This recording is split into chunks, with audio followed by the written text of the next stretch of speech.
इतना सारा खाना रह गया। उफ़ो, फेंकूंगी थोड़ी ना, कल सुबह नाश्ते में काम आ जाएगा। सब्जी के पराठे बन जाएंगे और बाकी खाना गरम करके सब मिलकर खा लेंगे जैसा भी हो। हाँ, 2 बातें सुनाएंगे जरूर, पर इनसे एप्रिसिएशन की उम्मीद भी तो नहीं है मुझे। कृतिका, ये अपने अपने में क्या बड़बड़ा रही हो? रात बहुत हो गई है, काम खत्म करके सो जाओ, वरना कल फिर तुम्हें उठने में देर हो जाएगी। और हाँ, आज खाना ज्यादा नहीं बनाया है ना, रोज रोज बासी खाना अच्छा नहीं लगता। जी मम्मी जी, कल से हिसाब से बनाऊंगी, बस आज थोड़ा सा ज्यादा बन गया है। मम्मी, इसका कल पता नहीं कब आएगा, मैं सोने जा रहा हूँ, बड़ी नींद आ रही है। ये कहकर मानव सोने चला गया। कृतिका ने भी किचन का सारा काम खत्म किया और सो गई। अगले दिन सुबह कृतिका किचन में नाश्ता कर रही थी, तभी वहाँ देवमती आई। अरे कृतिका बेटा, क्या बना रही हो? है? ये तो कल की सब्जी जैसी लग रही है। जी मम्मी जी, सोच रही हूँ सब्जी को पराठे में भरकर पराठे बना दूं, और ये चावल बचे हैं ना, इसे दोपहर में पुलाव बना दूंगी। रात की रोटियां नहीं बची क्या? वो कैसे नहीं बची? वो भी बात से खिला देते सबको। मम्मी जी, अब खाना बच गया तो मैं क्या करूं? अरे थोड़ा बहुत बचे तो ठीक है, पर तुमसे तो रोज ही बहुत खाना बच जाता है। आखिर रोज क्यों रात का बचा बासी खाना खिलाती हो सबको? तुम्हारी वजह से कोई भी ढंग से नाश्ता नहीं करता, सारा नाश्ता झूठा ही जाता है। जी मम्मी जी, मैं कोशिश करूंगी रात का खाना ना बचे, पर अब जब बच गया तो इसे फेंक दूं क्या? सब मिलकर खा लेंगे तो खाना बर्बाद नहीं होगा। रोज रोज सबकी प्लेट में झूठा जाता है, खाना बर्बाद होता है, पर तुम्हें अकल नहीं आती। ठीक है, जैसी तुम्हारी मर्जी। आज का हाल भी देख लेना, शायद कुछ समझ में आ जाए।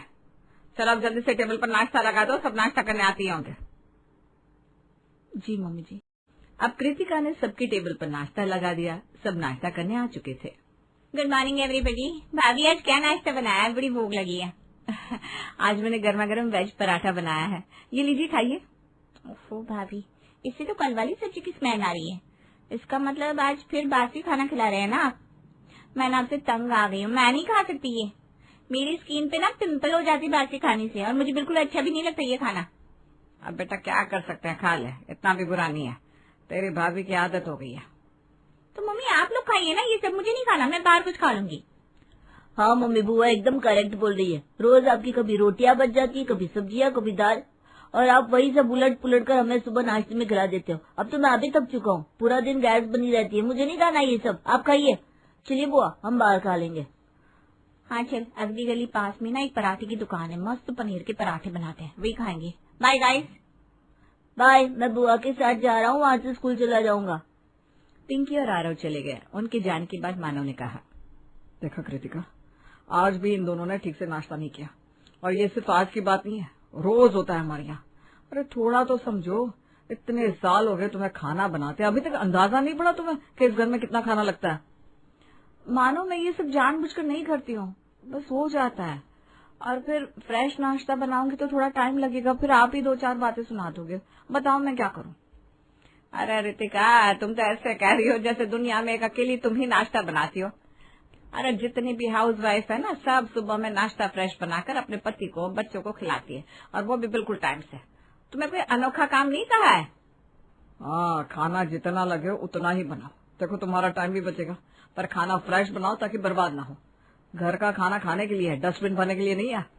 दुनिया में कितने ऐसे लोग हैं जिन्हें खाना भरपेट नहीं मिलता, और तुम होके बर्बाद करने पर तुली हो।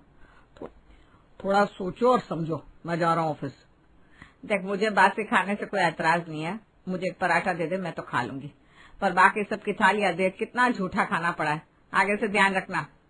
और इस तरह रोज की तरह आज भी वही हुआ। कृतिका ने वही बासी खाना सबको परोसा, बातें सुनी, और फिर इतना खाना वेस्ट भी गया। मानव भी अब ऑफिस चला गया था। कृतिका का मूड ऑफ था, वो चुपचाप अपने घर के काम कर रही थी। तभी देवमती के पास कावेरी का फोन आया। हेलो जीजी, कैसी हो?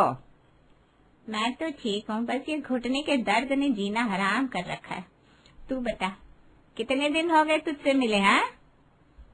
अरे जीजी, तो आपको किससे रोक रखा है? जब मन करे मिलने को बोल दीजिए, मैं आ जाऊंगी आपके घर आपसे मिलने के लिए। अरे नहीं नहीं, हर बार तुझे क्या तकलीफ देनी, इस बार मैं आ जाती हूँ तेरे घर तुझसे मिलने। नलिन सुबह ऑफिस जाते वक्त मुझे तेरे यहाँ छोड़ जाएगा, सुबह का नाश्ता तेरे साथ ही करूंगी कल। अरे ना जीजी, भगवान के लिए सुबह मत आना आप मेरे यहाँ। क्यों, क्या हो गया? तू ऐसे क्यों बोल रही है? अब जीजी क्या बताऊँ, कृतिका ना हमें रोज सुबह बासी खाना खिलाती है, हम तो जैसे तैसे खा लेते हैं, पर हर किसी को कहाँ पचता है बासी खाना। यहाँ तो रात को बचा हुआ, सुबह सुबह को बचा हुआ, शाम यही चलता है।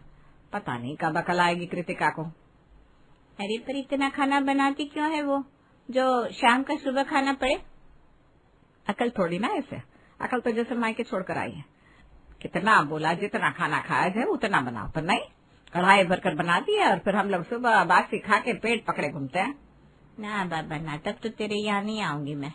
तू ये आ जाना किसी दिन, मेरी बहू तो गरम और बिल्कुल ताजा खाना खिलाएगी तुझे। हाँ जी जी, आऊंगी कभी। अच्छा, फोन रखती हूँ। ठीक है, अपना ख्याल रखना। देवमती ने फोन रख दिया। इधर कृतिका घर के काम करते हुए सारी बातें सुन रही थी। वाह, ये लोग मेरी पीठ पीछे भी यही बोलते हैं। घर में तो सुन ही लेती हूँ, अब बाहर भी मजाक बना दिया मेरा। बस अब और नहीं। इन लोगों को भी क्या दोष दूं, गलती मेरी ही है। मेरे ज्यादा खाना बनाने की आदत की वजह से इन्हें बोलने का मौका मिल रहा है। अब से मैं कोशिश करूंगी कि रात को खाना बिल्कुल ना बचे। यही करूंगी अब से। शाम को कृतिका किचन में खाने की तैयारी कर रही थी, तभी देवमती वहां आई। कृतिका, आज क्या बना रही हो खाने में? देख, बस इतना बनाना जितना खाया जाए। मम्मी जी, आज पहली बार मैं सच में हिसाब का खाना बनाऊंगी, न ज्यादा न कम। और हाँ, आज एक दाना भी नहीं बचेगा, ये मैं आपसे प्रॉमिस करती हूँ। अरे भाई, इतने कंजूसी भी मत कर देना कि खाना कम पड़ जाए। कम से कम एक इंसान का खाना हमेशा घर में बचना ही चाहिए, ताकि अचानक कोई भी आ जाए तो भूखा ना रहे। नहीं मम्मी जी, अब एक्स्ट्रा नहीं बनेगा। एक्स्ट्रा खाना मतलब खाने की बर्बादी। और फिर बाहर के लोगों के सामने मुझे बदनाम किया जाता है। कोई मेहमान आएगा तो मैं दोबारा बना लूंगी, ये मुझे मंजूर है, पर एक्स्ट्रा खाना नहीं बनाऊंगी। देख, सिखाना मेरा फर्ज था, आगे तेरी जैसी मर्जी, जैसे बनाना है बना, लेकिन ज्यादा खाना बचना नहीं चाहिए और कम पड़ना भी नहीं चाहिए, ये याद रखना। डोंट वरी मम्मी जी, खाना कम नहीं पड़ेगा। बस इतनी ही मात्रा में बनाऊंगी कि सबकी प्लेट साफ हो जाए, किसी भी प्लेट में जूठन ना दिखे। कृतिका की बात सुनकर देवमती वहां से चली गई। कृतिका ने सब नाप तोल कर बनाया। उधर हॉल में भूख के मारे सबका हाल ऐसा था जैसे किसी ने 24 घंटे व्रत रखवा दिया हो। भाभी, कितना टाइम लगाओगी? आज तो मेरा पेट से चिपकने वाला है। मम्मी, अब तो खाना खिला दो, सुबह तो ठीक से नाश्ता भी नहीं किया था मैंने। हाँ कृतिका, आज तो बहुत भूख लगी है मुझे भी। हाँ, बस खाना बन गया, 2 मिनट में लगा रही हूँ। उसी वक्त देवमती फिर रसोई में आई। कृतिका, खाना बन गया तो मैं टेबल पर लगा दूं, तू तब तक छत से कपड़े ले आ। आज शाम को छत से कपड़े लाना भूल गई थी ना। ठीक है मम्मी जी, अभी लेकर आती हूँ, आप खाना लगा दीजिए, वरना ये सब लोग यूं ही आवाज देते रहेंगे। हाँ, मैं लगाती हूँ, तो जा कपड़े लेकर आ, तू भी फिर खाना खा ले। अब कृतिका छत से कपड़े लाने गई। कपड़े लाकर सबके साथ नीचे खाना खाने बैठ गई। देवमती ने सारा खाना लगा दिया था। मामी, आज सिर्फ एक ही सब्जी, इतना कम खाना? रोज तो आप इतना कुछ बनाती हो। हाँ, आज एक ही सब्जी बनाई है, ताकि एक सब्जी सब अच्छे से खाए और खाना बिल्कुल ना बचे। अगर मैंने 2 सब्जी बनाई होती तो किसी को एक अच्छी लगती, किसी को दूसरी, इस तरह दोनों सब्जियां थोड़ी थोड़ी बच जाती। अब किसी के पास ऑप्शन ही नहीं है तो सब यही खाएंगे और खाना बचेगा नहीं। वाह मम्मी, ये कौन सा मैच चल रहा है आज? सिंपल, जितना खाया जाए उतना बनाओ, ज्यादा बनाया तो फिर मैं ही विलन बन जाती हूँ। मानव ने पहला निवाला खाया और बोल पड़ा, अरे वाह, आज तो सब्जी बड़ी स्वाद की बनी है, थोड़ी और दे दे। और नहीं है, जितनी सबकी प्लेट में है बस उतनी ही बनाई है, एक्स्ट्रा कुछ नहीं है। कृतिका, ये तो गलत है, इतना कम भी कोई बनाता है क्या? गलत तो वो था ना, जब फ्रिज में भरा खाना सुबह बासी कहकर फेंक दिया जाता था। अब जो है उतना ही खाएंगे और सुबह फ्रेश बनाएंगे। कृतिका की बातें सुनकर सब चुपचाप खाना खाने लगे। पहली बार कृतिका की रसोई में कुछ नहीं बचा था। सबके खाने के बाद कृतिका ने प्लेट्स उठाई, रसोई साफ की, गैस बंद की और कमरे में जाकर लेट गई। अगले दिन सुबह कृतिका नहा धोकर अपने आप में ही बड़बड़ाती हुई कमरे से निकली। अरे, आज तो कुछ रात का पड़ा ही नहीं है, आज तो सब कुछ बनाना पड़ेगा, ऊपर से मैं आधा घंटा लेट हूँ। बस किचन में जाते ही कुकर में आलू उबालने के लिए चढ़ा दूंगी और सबके लिए चाय बना दूंगी। फिर फटाफट एकदम फ्रेश गर्मा गर्म आलू के पराठे बना दूंगी। आज सब बड़े खुश हो जाएंगे। जैसी कृतिका किचन में पहुंची तो देखकर दंग रह गई। एक स्टील की प्लेट पड़ी थी जिसमें कल की बनी उसी सब्जी का थोड़ा सा झूठा हिस्सा पड़ा था। एक रोटी भी आधी टूटी हुई और चम्मच किनारे यूं पड़ा था जैसे किसी ने जल्दबाजी में प्लेट रख छोड़ी हो। ये प्लेट यहां कैसे? कल तो मैंने एक दाना भी नहीं छोड़ा था, बर्तन भी सारे धो दिए थे। फिर ये झूठा खाना आया कहां से? किसने खाया? किसने ये प्लेट रखी? उसकी आंखें एक एक कोना देख रही थी पर जवाब कहीं नहीं था। उसे जल्दी से चाय बनाई और हॉल में ले गई। हॉल में सब बैठे थे। अच्छा सुनिए सब लोग, एक बात पूछूं? क्या हुआ? सुबह सुबह इतनी टेंशन में क्यों? किचन में एक झूठी प्लेट पड़ी थी आज, जबकि कल रात तो मैंने सारा खाना खत्म करके सारे बर्तन भी धो दिए थे। एक भी एक्स्ट्रा रोटी नहीं थी। तो ये झूठी प्लेट किसकी है और ये झूठा खाना भी? कौन सी प्लेट? मुझे तो कुछ नहीं पता। मैंने तो रात को आइसक्रीम खाई थी, वो भी स्टिक वाली, एक भी बर्तन नहीं लिया। मम्मी मैं तो सीधा सो गया था, गेम भी नहीं खेला रात को। तो ये प्लेट मैंने कैसे रखी होगी? शायद आप ही भूल गए होंगे कल इसे धोना। हाँ हो सकता है तू भूल गई हो। इतना स्ट्रेस मत लो। रात को तुमने ही सब किया था, किचन में रह गई होगी ये प्लेट। आगे से ध्यान रखना। अब मैं आप लोगों को कैसे समझाऊं? ये प्लेट रात को वहां नहीं थी, मैं नहीं भूली। पता नहीं ये किसका काम है। मैं तो बस आप लोगों से पूछने आई थी। अच्छा, फालतू की बहस में टाइम खराब मत कर। तू तो ऐसे बोल रही है जैसे कोई भूत आया हो घर में। अब ज्यादा ना इस बात पर दिमाग मत लगा और जाकर नाश्ता बना, नहीं तो सबको लेट हो जाएगा। हाँ कृतिका प्लीज जल्दी से नाश्ता बना दो ना। और आज तो तुम गर्मा गर्म ताजा नाश्ता बनाकर खिलाओगी हम सबको। हम जम कर खाएंगे भाई। कृतिका ने अब पलटकर किसी से बहस नहीं की। वो चुपचाप किचन में गई और नाश्ता बनाने लगी। ऐसे ही एक हफ्ता बीत गया। कृतिका बिल्कुल नपा तुला खाना बनाती, पर फिर रोज सुबह वही होता। झूठी थाली, झूठा खाना उससे मिलता किचन में। पूछने पर कोई भी स्वीकार नहीं करता कि ये झूठी थाली उसकी है। एक दिन रात का खाना बनाते हुए कृतिका खुद से कहती है, बस आज जो भी हो मैं इसको पकड़ कर रहूंगी। एक हफ्ते से रोज झूठी थाली मिल रही है। मेरा दिमाग खराब कर रखा है और घर वाले उल्टा मुझे ही ब्लेम कर देते हैं। अरे मैं क्यों भूलूंगी? कुछ तो गड़बड़ है। कुछ तो है, आज नहीं तो कभी नहीं। उसी वक्त देवमती अंदर आई। कृतिका बेटा खाना बन गया? इतनी देर क्यों लगा रही हो आज? बस मम्मी जी ऑलमोस्ट बन ही गया है। सब्जी चढ़ी है, रोटियां बेल रही हूँ। अरे क्या हुआ? चेहरा उतरा उतरा लग रहा है। फिर किसी बात ने परेशान कर रखा है क्या? मम्मी जी आप ही बताइए, रोज कोई ना कोई रात में खाना खाता है और फिर झूठी थाली छोड़ देता है। पूरे हफ्ते मुझे यही मिल रहा है किचन में और पूछे तो कोई मानता ही नहीं। आप बताइए ये कौन कर रहा होगा? अरे शायद तू खिड़की खुली छोड़ देती होगी, कोई बाहर का, पता नहीं, कोई आदमी, कोई गरीब, या फिर बिल्ली घुसकर खा जाती होगी। मम्मी जी कैसी बात कर रही हैं? मैं रोज खिड़की ठीक से बंद करती हूँ। बिल्ली आती तो आवाज नहीं होती। और फिर बिल्ली प्लेट में सब्जी थोड़ी ना खाती है, वो तो दूध नहीं खाएगी। ये साफ साफ इंसान का झूठा है। अरे बस बस दिमाग मत लगाओ इतना। अब मुझे क्या पता कौन खाता है, भूत प्रेत खा जाते होंगे। और अगर कोई 2 रोटी खा गया अपने घर की तो क्या हो गया? मम्मी जी मुझे मजाक नहीं, जवाब चाहिए। जवाब मेरे पास नहीं है भाई। तू एक काम कर, मेरे कमरे में पानी का गिलास रख दे, मैं खाना खाकर सीधे आराम करूंगी। अरे हाँ मैं खाना लगा देती हूँ वरना सब चिल्लाने लगेंगे। अब कृतिका देवमती के कमरे में पानी रखने गई। उधर देवमती ने खाना टेबल पर लगा दिया। हॉल में सब इकट्ठे हो गए। सबके खाना खाने के बाद कृतिका ने कहा, ये देखिए सारे बर्तन, कुछ खाना बचा हुआ नहीं है और किसी की प्लेट में भी झूठा नहीं है। अरे पर तुम हमें ये सब क्यों दिखा रही हो? वो इसलिए ताकि आप लोग सुबह ये ना बोले कि तुमसे ही रह गया होगा। अच्छा ठीक है, तुम भी किसी को कुछ मत बोलना, कोई तुम्हें कुछ नहीं बोलेगा। अब सारे बर्तन समेट के रसोई साफ करके तुम भी सो जाओ, रात बहुत हो गई है। और इस तरह सब सोने चले गए। कृतिका ने भी अपना काम खत्म किया और कमरे में चली गई। पर नींद तो आज उसकी आंखों में दूर दूर तक ना थी। उसने आज ठान लिया था कि कुछ भी हो आज तो देखना ही है ये खाना कहाँ से आता है और कौन खाता है। ये सोचकर कृतिका मानो को नींद आने के बाद चुपके से रसोई के दरवाजे के पीछे छुप कर बैठ गई। तभी धीरे धीरे किसी के कदमों की आवाज आई। हाय राम, पेट में तो ऐसे चूहे कूद रहा है जैसे कितने दिनों से खाना नहीं मिला। अच्छा तो मम्मी जी आती है रसोई में इस वक्त? पर जब तक मैंने खाते नहीं देख लेती तब तक कुछ सोचना सही नहीं होगा। देवमती रसोई में घुसती है, चारों तरफ देखती है, फिर अलमारी के ऊपर हाथ डालकर एक ढकी हुई स्टील की थाली निकालती है। हाय मेरे पराठे, मेरी सब्जी। अब जान में जान आई। ये मानो भी ना, मम्मी आपको गैस हो जाएगी, कम खाइए। अरे भाई मेरी भूख को कौन समझे, पेट मेरा है, मुझे पता है कितना खाना खाना चाहिए। अच्छा रात को कम खाकर इस वक्त आराम से खाना खाती है मम्मी जी, अब सब समझ में आ गया। और ये जो रोज झूठी थाली बहू को मिलती है ना, अरे कौन पूछेगा मुझसे। बहू को थोड़ा शक जरूर हुआ है, पर उसकी सुनता कौन है इस घर में। 1 दिन 2 दिन में भूल जाएगी।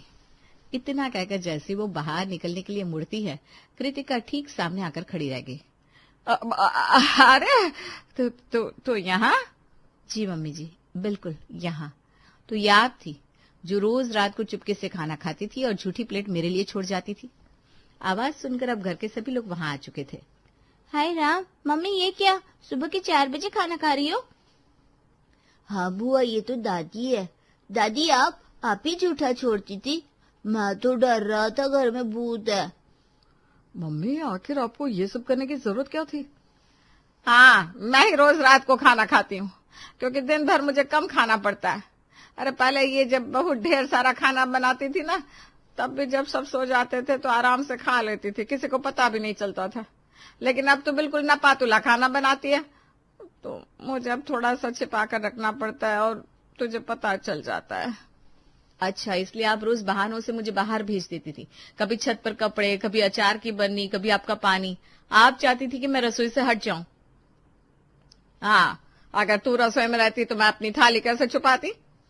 वाह मम्मी वाह, मतलब हम सब भाभी को ब्लेम कर रहे थे जबकि भाभी सही थी, फिर भी आपने कुछ नहीं कहा। दादी आपने मुझे बोला कि मम्मी भूल जाती है और आप खुद पूरी झूठी थाली किचन में भूल जाती थी। मम्मी अगर आपको भूख लगती है तो बोला हो तो हम सबको। अरे बेटा तू ही तो रात को डांटता है, मम्मी गैस हो जाएगी कम खाओ। अरे मेरी गैस से तेरा क्या जाता था जो मुझे भूखा रख देता था? अरे मैं दिन भर घर में इतनी भागा दौड़ करती हूँ, मुझे भूख ज्यादा रात को ही लगती है। और ये बहू अब इतना नपातुला बनाती है कि मेरे हिस्से में कुछ बचता ही नहीं। तो मम्मी जी मुझे बता देती हैं आप, मैं आपके लिए ज्यादा खाना बनाकर रख देती, पर ऐसे छुपा कर खाना तो सही बात नहीं है। मम्मी अब से आपको जितना खाना है आप आराम से पेट भर कर खाइए, हम में से कोई आपको नहीं रोकेगा। और फिर आराम से चैन की नींद सोइए, तब आपको ऐसे छुप कर खाना खाने की जरूरत नहीं पड़ेगी। हाँ ये सही है, मैं रात को पेट भर के खाना खाऊंगी और फिर छिप कर नहीं खाऊंगी। बस कृतिका बेटा मेरे कमरे में ना थोड़े काजू तल कर रख देना, वो क्या है ना मुझे बार बार थोड़ी भूख लगती रहती है। जी मम्मी जी मैं रख दूंगी। चलो आखिरकार सब अच्छा ही हो गया, सुबह हो चुकी है, अब हम सब अपने अपने काम में लगते हैं। और इस तरह पूरे हफ्ते का चोर 4 बजे सुबह रसोई में पकड़ा गया। अब घर में हमेशा खाना थोड़ा एक्स्ट्रा बनता है ताकि किसी को भूख लगे दोबारा तो वो भूखा ना रह जाए। लेकिन अब कोई बासी खाना नहीं खाता था इस घर में, तीनों टाइम बिल्कुल फ्रेश खाना बनता था। पायल सीधी सी लड़की है जिसकी शादी उसके भाई और माँ छोटी उम्र में ही करवा देते हैं। पायल की अच्छी परवरिश में पलने के कारण वो अपने ससुराल को ही अपना घर मान लेती है। शादी होते ही पायल अपने ससुराल में जैसे ही आती है, अगल बगल की औरतें कहती हैं, बबीता अब बहू को आराम करने जाने दो। अभी सो जाएगी तब ना कल जल्दी उठ पाएगी, ऐसे ही शादी में बहुत थकावट हो जाती है। हाँ सो तो है। ठीक है हम चलते हैं। सभी औरतें चली जाती है। बबीता पायल से कहती है, पायल जाकर आराम कर लो, थकान मिटना बहुत जरूरी है, नहीं तो कल बुझी बुझी सी लगोगी। मम्मी थकान तो मिटी जाएगी, अब भाभी अपने ससुराल में है, मायके में नहीं। भाभी आपने कभी एसी देखी है क्या? चलो देखा भी होगा ये मान सकती हूँ, लेकिन आपके मायके में तो एसी नहीं है मुझे पता है, लेकिन यहाँ ना हर कमरे में एसी है, आप आराम से सो जाओगी। पायल को बहुत खराब लगता है लेकिन फिर भी वो हाँ में मुंह हिला देती है। फिर सब अपने अपने कमरे में सोने चले जाते हैं। अगले दिन सुबह सुबह बबीता रेखा से कहती है, रेखा जरा देखना तो तेरी भाभी अभी तक उठी नहीं है, जा उसे जाकर उठा दे, आज बहुत काम है। हाँ मम्मी, अब अपने मायके में इतनी फैसिलिटी मिली नहीं है उसे, और यहाँ मिल रही है तो क्यों ना भला वो सोए। रेखा पायल के कमरे का दरवाजा बजाने लगती है। इतने में पायल तैयार होकर दरवाजा खोलती है और कहती है, दीदी प्रणाम। भाभी क्या आपके मायके में सब इतनी देर तक सोते रहते हैं? आप आई नहीं तो मुझे आना पड़ा। नहीं दीदी, वो मैं उठ के रेडी हो रही थी ना, लेकिन अकेले आने में बन नहीं रहा था तो मैं आपका इंतजार कर रही थी। मेरी आंख तो 5 बजे ही खुल गई थी। हाँ एसी में पहली बार सोई हैं आप, नींद पूरी हो ही गई होगी। फिर दोनों ननद भाभी बबीता के पास जाते हैं और पायल बबीता के पैर छूती है। दो नाव पूता फलो, इसी साल मुझे पोते का मुंह दिखा दे। मम्मी अभी पहली रसोई भी नहीं हुई और तुम ये सब में लग गई। बहू आज तुझे नाश्ता बनाना है और पहले नाश्ते का भगवान को भोग लगाना है, ठीक से समझ गई ना? जी मम्मी जी मैं कर लूंगी। काम वाली ने पूरी रसोई साफ कर रखी है, बस तुझे खाना चढ़ाना है। तेरे मायके में तो काम वाली होगी भी नहीं ना रसोई में। वही तो मम्मी। जब मैं इसे देखने गई थी ना, तब इसकी माँ खुद ही रसोई में लगी हुई थी। एक हाथ से बर्तन मल रही थी, दूसरा हाथ रसोई में था। यहाँ ऐसा नहीं है बहू, हमें स्टेटस मेंटेन रखना होता है। वैसे भी हर कोई हमारे स्टेटस से मैच नहीं कर सकता। मम्मी मैंने तो कहा ही था कि अपने स्टेटस के हिसाब से लड़की लाना पंकज भैया के लिए, लेकिन पता नहीं तुम कहाँ चली गई। अरे छोड़ ना ये सब, अब उसे रसोई में छोड़ आ जा। रेखा पायल को रसोई में ले जाती है और फर्नीचर पर हाथ रखकर कहती है, भाभी आपने कभी सोचा भी था क्या कि आपको इतना पैसे वाला ससुराल मिलेगा? फर्नीचर देख रही हैं, पूरे 5 लाख लगे हैं बस रसोई में ही। अगर कुछ खोलने या बंद करने का ना आए ना तो सुक्कू से पूछ लेना। ए सुक्कू इधर आ, भाभी के पास रहना, इन्हें सब कुछ बता देना। अपने मायके में उन्होंने ऐसी रसोई देखी नहीं होगी ना। जी दीदी। रेखा अपने कमरे में चली जाती है और पायल की आंखों से झरझर आंसू बहने लगते हैं। तभी सक्कू उससे कहती है, भाभी जी ये आंसू बहाने से काम नहीं चलेगा, इन लोगों को कोई फर्क नहीं पड़ेगा। अभी तो उनकी शुरुआत है। आपके घर वालों को आपकी शादी यहाँ नहीं करनी चाहिए थी। रो रो के ना खुद को दुखी मत करो। क्या करूं सक्कू दीदी मैं? सक्कू की आंखों से भी आंसू आने लगते हैं। भाभी आपने मेरे को दीदी बोला, वरना सब मेरे को इस घर में काम वाली से ज्यादा समझती नहीं कुछ। एक आपने मेरे को इज्जत दी। इस घर में खुद को अकेला नहीं समझना, मैं है आपके साथ। काम वाली भी घर का हिस्सा होती है, आप मेरी बड़ी बहन की तरह हैं। बड़ी बहन बोला है, अब मेरी बात मानकर आंसू भी पोंछ दो और खाना बनाओ, वरना आपकी हिटलर सास ना शुरू हो जाएगी। बहू तेरे मायके में देर से नाश्ता बनता है क्या? दोनों हंसने लगती हैं और पायल नाश्ता तैयार करने में लग जाती है। पूड़ी और गोभी मटर की सब्जी के साथ रायता बना लेती हूँ। कहीं एक सब्जी बनाई तो कहीं ननद जी का अलार्म ना बजने लगे, एक और सब्जी बना लेती हूँ। पायल फिर दम आलू बनाती है और साथ में चटनी और सलाद काटकर भगवान को पहला भोग लगाने जाती है। भोग की थाली देखकर सक्कू कहती है, भाभी एक मीठा तो होना जरूरी है, वो भी बना लो। ओह अच्छा, मुझे नहीं पता था, अभी बना लेती हूँ। थैंक यू दीदी, आपने बचा लिया मुझे। पायल फिर मीठे में हलवा बनाकर भोग लगाती है भगवान को और सबको खाना परोसती है। खाना देखकर बबीता कहती है, बहू हमारे घर में कम से कम 5 सब्जियां बनती है। अपने मायके की तरह सोचना बंद कर दे, तू अब अग्रवालों की बहू है। मम्मी छोड़ो ना, इसमें इसकी भी गलती नहीं है। इसके यहाँ एक सब्जी बनती है तो यहाँ इसने 2 बना दी, बहुत है। हमारे स्टेटस से मैच करना सबके लिए इतना आसान नहीं है। पायल को बहुत खराब लगता है। जहाँ सबको उसके खाने की तारीफ करनी चाहिए, वहाँ वो लोग उसे सुना रहे हैं। फिर सुभाष खाना खाकर 1100 पायल के हाथ में देते हुए कहता है, ये ले बहू तेरा नेक। पापा जी इसकी क्या जरूरत है, आपका आशीर्वाद ही काफी है। बहू हमारे घर में 1100 से कम कोई देता नहीं। अब सब तुम्हारे मायके की तरह थोड़ी ना होता है। सब खा पी कर अपने अपने काम पर चले जाते हैं। इधर पायल अपने कमरे में जाकर बहुत रोती है और अपनी माँ को फोन करके सारी बात बताती है। माँ, ये लोग हर बात पर मुझे और तुम लोगों को ताना देते हैं। तुमने कहाँ करवा दी मेरी शादी? बेटा तेरी शादी को अभी 1 दिन नहीं हुआ और टेंशन ले रही हो सकता है ये उनका नेचर हो। इतनी जल्दी किसी के बारे में कोई राय बनाना ठीक नहीं है।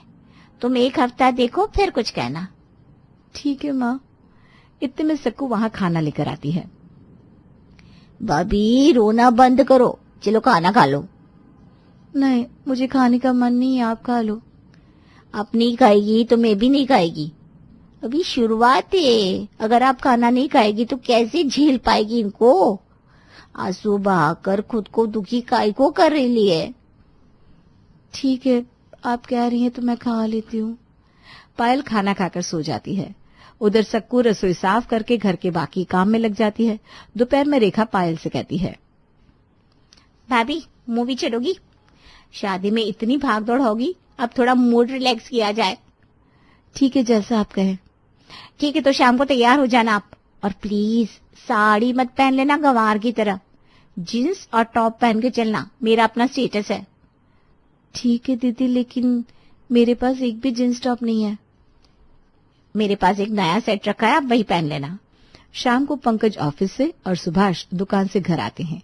रेखा जींस टॉप अपने हाथों में लिए पंकज से कहती है,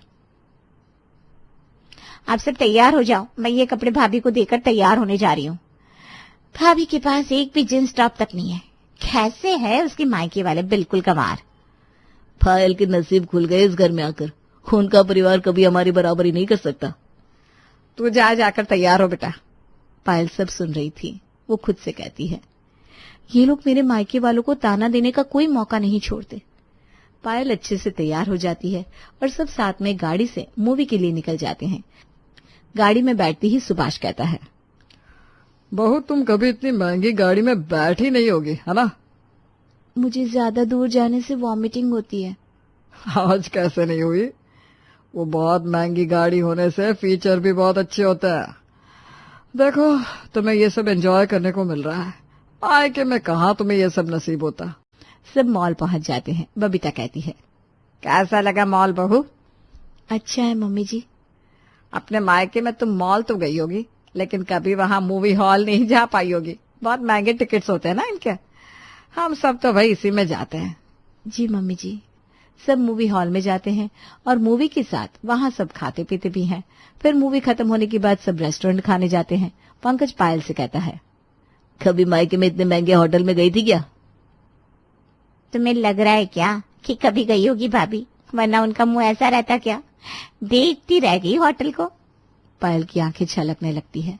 वो उठकर वॉशरूम चली जाती है। फिर सब अपना अपना खाना ऑर्डर करते हैं, पर पायल कुछ नहीं मंगवाती। तुझे क्या खाना है बहू, तू भी मंगवा ले। नहीं मम्मी जी, मुझे कुछ नहीं खाना। पायल कुछ भी नहीं खाती और बिना कुछ खाए पिए सबके साथ घर चली जाती है। घर पहुंचते ही पायल अपनी माँ को फोन करती है और फिर सारी बात बताती है। माँ, तुमने कहा था ना, ये इन लोगों का नेचर नहीं है। ये लोग मुझे दिन रात ताना देते हैं और मुझे नीचा दिखाते हैं। तेरे मायके में ये देखा है कभी, तेरे मायके में वो देखा है कभी। जैसे हम लोग गरीब है और वो लोग बहुत अमीर। तुम लोगों को नीचा दिखाने का एक मौका नहीं जाने देते ये लोग। अरे रो मत बेटा, शांति रख। ससुराल में बर्दाश्त करना पड़ता है। तभी अतुल और प्रेम सारी बात सुन लेते हैं और अतुल कहता है, माँ ये कौन सी बात हुई? किस चीज से हम कम है जो हमारी बहन को ताने सुनने को मिल रहे हैं? कल के कल चलो भैया पायल के ससुराल, वहां का माहौल समझ में आ जाएगा। बेटा गरम दिमाग से कुछ मत करना। माँ अभी कुछ नहीं किया हमने तो आगे कुछ नहीं कर पाएंगे। अगले दिन अतुल और प्रेम पायल के घर पहुंच जाते हैं। दोनों भाइयों को देखकर पायल भागते हुए उनके गले लग जाती है। तभी बबीता कहती है, बहू कम से कम अपने भाइयों को कुछ चाय पानी तो दे। तेरे मायके में दरवाजे से ही भेज देते होंगे लोगों को, लेकिन यहाँ ऐसा नहीं है। हाँ मम्मी जी। प्रेम और अतुल एक दूसरे का मुंह देखने लगते हैं और समझ जाते हैं कि पायल 100% सच बोल रही थी। तभी पायल जल्दी से रसोई में जाकर चाय नाश्ता लेकर आई और कहती है, भैया आप लोग चाय पियो। हाँ पी लेंगे, तू बैठ। तो पंकज जी कहाँ है? मुझे बात करनी है उनसे। तुझे लेने आए हम, तुझे तो पता है मैं चाय नहीं पीता हूँ। भैया मैं ठंडा ले आती हूँ। पायल ठंडा लेकर आती है और प्रेम को देती है, लेकिन उस वक्त ग्लास से थोड़ा ठंडा छलक जाता है। तभी रेखा बीच में आकर कहती है, भाभी वो सक्कू कहाँ है? उससे कहो साफ काटेगी। अब आपके मायके में लोग काम खुद से करते हैं, लेकिन यहाँ तो हर काम के लिए नौकरानी है। दीदी वो सक्कू छुट्टी पर है। आपने उसे छुट्टी क्यों दी पूछे बिना? हमने नौकरानी रखी है हमारी सेवा के लिए। इतने में पंकज आ जाता है और अपने सालों को देखकर चौंक जाता है। इतना चौंकिए मत, हम अपनी बहन को लेने आए हैं।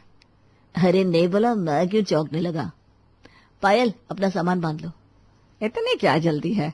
अभी रुको, खाना खाकर जाना। वैसे तुम्हारी ट्रेन तो शाम की होगी ना? नहीं, हम ट्रेन से नहीं जा रहे हैं। तो आप लोगों के पास गाड़ी भी है भाभी? अरे बेटा इनके पास सस्ती वाली गाड़ी होगी, रहने देना। जिसकी जितनी हैसियत होती है वो उतना ही ले सकते हैं। अब हमारी तरह सबके पास महंगी महंगी गाड़ियां तो नहीं होती। प्रेम और अतुल इस बात का कोई जवाब नहीं देते। आंटी हम बस निकलेंगे, खाने का दिल नहीं कर रहा है। पायल अपनी पैकिंग कर लेती है और तीनों भाई बहन जाने लगते हैं। बबीता, रेखा और पंकज भी उन्हें बाहर छोड़ने आते हैं। मर्सिडीज देखकर पंकज की आंखें फटी रह जाती है। चलती हूँ मम्मी जी। पायल अपने भाइयों के साथ चली जाती है। इधर रेखा कहती है, भैया इनके पास इतनी महंगी कार कहाँ से आई? वही तो मैं सोच रहा हूँ, मेरी शादी के वक्त तो गाड़ी नहीं थी इनके पास। और ये तो नई गाड़ी, चमचमाती गाड़ी है। उधर गाड़ी में अतुल पायल से कहता है, बहन तुम ठीक बोल रही थी, ये लोग कैसे मैं समझ गया। अब इन्हें इनकी भाषा में समझाना होगा। पायल अपने भाइयों के साथ मायके चली जाती है। मायके में पायल आराम से 15 दिन रहती है। फिर जब वो वापस ससुराल जाने लगती है तब अतुल कहता है, रुक जा बहन, तुझे ऐसा नहीं जाना है। तेरे साथ 3 काम वालियां जाएंगी, उन्हें उनके हिसाब से जवाब देने होंगे। प्रेम आम और लीची के टोकरे से पूरी गाड़ी भरवा देता है। फिर पायल के साथ 3 काम वालियों को भेजता है। पायल अपने ससुराल पहुंचती है। ससुराल पहुंचती ही उसकी सास उसे ताना देने लगती है, क्या बहू, मायके से कुछ लाई नहीं, खुद ही उठकर आ गई क्या? कम से कम 1 किलो आम ही लेती आती, खाली हाथ आया नहीं जाता। आम की ऋतु भी है। मम्मी जी आप 1 किलो की बात कर रही हैं, मेरे भाइयों ने पूरी गाड़ी भरकर भेजी है। तभी 3 काम वालियां फलों का टोकरा लेकर अंदर आने लगती हैं। आम और लीची से बबीता का घर भर जाता है। पायल कहती है, मम्मी जी मेरी माँ ने कहा है पूरे मोहल्ले में बच जाए, उसके बाद भी बच जाएगा, इतना भेजा है उन्होंने। बबीता की तो बोलती बंद हो जाती है। फिर रेखा कहती है, भाभी ये 3 औरतें वापस जाएगी ना आपकी गाड़ी से? इनका काम तो हो गया, रख दिया फल इन्होंने। नहीं दीदी, गाड़ी के साथ साथ ये तीनों यहीं रहेंगी ताकि मुझे किसी काम में दिक्कत ना हो। मेरे भैया ने कहा है कि तेरे ससुराल में एक काम के लिए एक ही काम वाली है, इसलिए उन्होंने अलग अलग काम के लिए अलग अलग काम वाली भेज दी।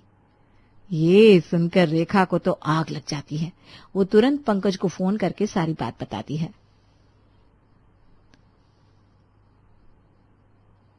भैया भाभी के पर निकल रहे हैं, संभालो। शाम में सुभाष और पंकज आकर घर के बाहर मर्सिडीज देखकर पायल से कहते हैं, बहू मर्सिडीज लगता है भाड़े पर लेकर भेजा है तुम्हारे भाई ने। उन्हें बोल दो जबरदस्ती हमारी बराबरी करने की कोशिश ना करे, क्योंकि वो कर नहीं पाएंगे। कहाँ हमारा स्टैंडर्ड, कहाँ तुम्हारे मायके वालों का। पापा जी ये भाड़े की नहीं है, ये भैया ने मुझे गिफ्ट की है। पंकज और सुभाष एक दूसरे को देखने लगते हैं। इसी तरह दिन बीतने लगते हैं। पंकज और उसके घर वालों को एक भी मौका नहीं मिलता पायल को सुनाने का। फिर एक रोज बबीता पंकज से कहती है, कुछ कर बेटा, वरना बहू हम पर चढ़ने लगेगी। माँ तुम सब मुझ पर छोड़ दो। पंकज कश्मीर की टिकट करवाता है और उसी शाम जब सब खाने के टेबल पर होते हैं, पंकज पायल से कहता है, अगले हफ्ते कश्मीर जा रहे हैं, अपनी पैकिंग कर लेना। वाह भैया, कश्मीर? भाभी ने कभी सोचा नहीं होगा कि उसे कश्मीर जाने को नसीब होगा। क्यों भाभी, अपने मायके में ये घर से बाहर तक निकल नहीं पाती होगी। वैसे भाभी आप कपड़े ना मुझे दिखा कर ले जाना, ये नहीं कि कुछ भी ले जाओ। जी दीदी, मैं दिखा दूंगी आपको कपड़े। पायल सारी बात अपने भाइयों को बताती है। पायल तो रुक, कल हम आते हैं। अगले दिन अतुल और प्रेम स्विट्जरलैंड की टिकट लेकर पंकज के घर पहुंच जाते हैं। अतुल पंकज के हाथों में टिकट देते हुए कहता है, पंकज जी मेरी बहन इंडिया में ही घूमेगी? नहीं नहीं नहीं, ये स्विट्जरलैंड की टिकट है, आप दोनों वहां होकर आओ। पायल चलो आज साथ में शॉपिंग कर लो, जो तुम्हें मन हो ले लेना। कोई कमी है क्या तुम्हारे भाइयों के पास? इन टिकट्स की जरूरत नहीं है, मैं ले जाऊंगा पायल को जहां भी उसे जाना होगा। जरूरत तो है, एकदम जरूरी है। पहले मुझे लगता था कि हमें दिखावा करने की जरूरत नहीं है, लेकिन अब समझ में आ रहा है कि हमारे सीधे सादे रहन सहन को सबने हमारी कमजोरी समझकर हमारी बहन को नीचा दिखाया। हमारे पास किसी चीज की कमी नहीं है पंकज जी, हम दोनों भाई सरकारी नौकरी में हैं। बस हमारे पास इतना वक्त नहीं होता कि हम लोग फिजूल में कुछ करें। हमारी बहन वहां भी काम नहीं करती थी, लेकिन फिर भी उसे उसके मायके का नाम लेकर ताना दिया जाता है, इसलिए हमने हर काम की काम वाली भेज दिया। 100 बात की एक बात, आप जिसके मायके वालों को नीचा दिखाना चाहते थे वो आप लोगों से सब मामलों में ऊपर ही है। पंकज की आंखें शर्म से झुक जाती है। साली साहब मुझसे गलती हो गई, मैंने पायल को बहुत ताने दिए हैं। पंकज जी आपकी भी एक बहन है, फिर भी आपने मेरी पायल के साथ ऐसा व्यवहार किया। हमारी जगह कोई और होता तो अपनी बहन को वापस ले जाता, लेकिन हम उसका घर बसाना चाहते हैं, तोड़ना नहीं। रेखा, बबीता और सुभाष सबको बहुत खराब लगता है उन्होंने जिस तरह से पायल के साथ व्यवहार किया था। सुभाष टिकट के पैसे अतुल को देकर कहता है, कभी कभी छोटे भी बड़ों को सबक सिखा जाते हैं। ये टिकट के पैसे और काम वालियों को वापस ले जाओ। पायल के मायके में किसी चीज की कमी नहीं है तो उसके ससुराल में भी किसी चीज की कमी नहीं है। तुम लोगों को अब कोई मौका नहीं मिलेगा शिकायत का। अतुल और प्रेम वापस चले जाते हैं और पायल अपने ससुराल में खुशी से रम जाती है।